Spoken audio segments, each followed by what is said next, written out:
afterworld under its purview, and the Great Mother, who concerns love for the living. Since then, shifts in the rituals or beliefs have affected other branches of Wicca to arise, including Dianic Wicca, which sees Wicca as a women's religion, traditionalists, who worship wearing robes in lieu of the rituals of Gardnerian Wiccans, who worship skyclad or nude, and Alexandrian Wicca, which modifies the faith with a few ancient Judeo-Christian elements. So, having been revealed to the public in the early 1950s, Gerald Gardner's book, Witchcraft Today, introduced the concept of modern Wicca utilizing only one C in the Wicca. However, within the forthcoming years, the term Wiccan emerged, referring to the unity of the brotherhood within a parallel group. So subsequently, this leads to the first real use of the term Wicca to apply to the pagan group as a whole. The first real evidential use of the term Wicca came forth within a poem crafted by Margaret Bruce in 1960. Less than a decade later, the pagan sub-religion was introduced in newsletters under the craft of the Wiccan.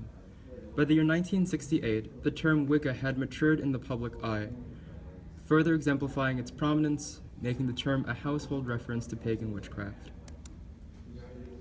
The Wiccan pentagram. The pentagram is one of the most powerful and popular symbols used in the Wiccan religion. When addressing the Wicca pentagram and its symbolic framework, it is surmised that all of the pentagram's branches, individual natures, complement each other excellently. When studying the pentagram, we see unique uniformity despite its division into 5 corners, whereby each corner has its unique fundamental nature. This means of such nature correlates with parts of nature and elements of living. The pentagram has elements of air, water, fire, earth, and spirit. The pentagram is used when concentrating magic circles. The Wiccan's pentagram has the potential to be moderately difficult to understand. However, when put into a real-life example, it may be comprehended easier. One of the most common approaches to describe the pentagram was created by the Wicca's Anne Marie Gallagher, where she uses a tree as a means of explication. Quote, in working magic, the shape of the pentagram in the air with the ethane, or sacred blade, sometimes in the 4 directions as part of the ritual.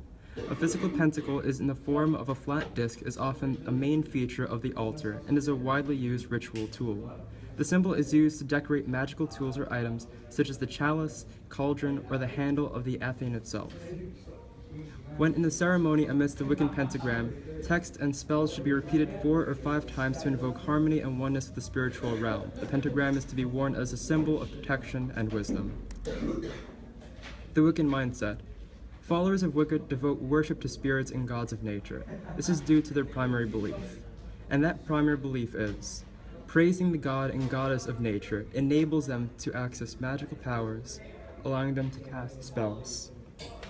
Furthermore, this access to magical power is what attracts most of Wicca because they believe that the gods and spirits can give them gifts to make their lives better. And here are some festivities.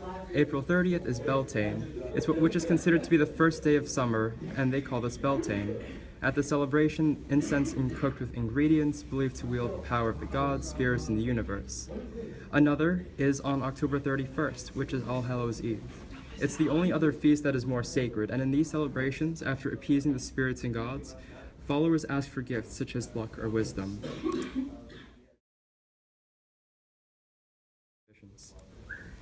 Christianity versus Wicca. To quote Gardner's third Wiccan book, The Meaning of Witchcraft, Wiccans are inclined to the morality. Do what you like so long as you harm no one, but they believe a certain law to be important. You must not use magic for anything which will cause harm to anyone, and if to prevent a greater wrong being done. You must discommode at someone. You must do it only in a way which will abate the harm. Though Christianity too seeks to preserve the welfare and dignity of a person, and though Christianity have a few ancient pagan elements, the two religions are otherwise very distinct. Concerning God, in John 17, line 3, sin and salvation, authority, death and afterlife, human divinity, and magical practices. Now,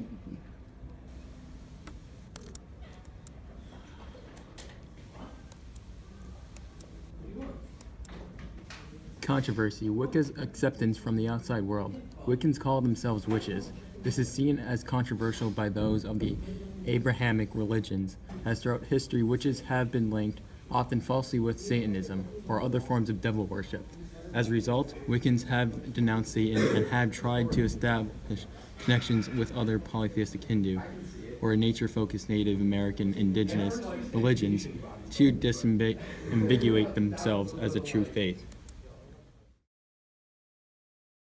Wicca is a religion definitely of worth. It offers to connect its adherents to nature, and its occultic forces provide an experience that some considered lost in an increasingly technological and busy world.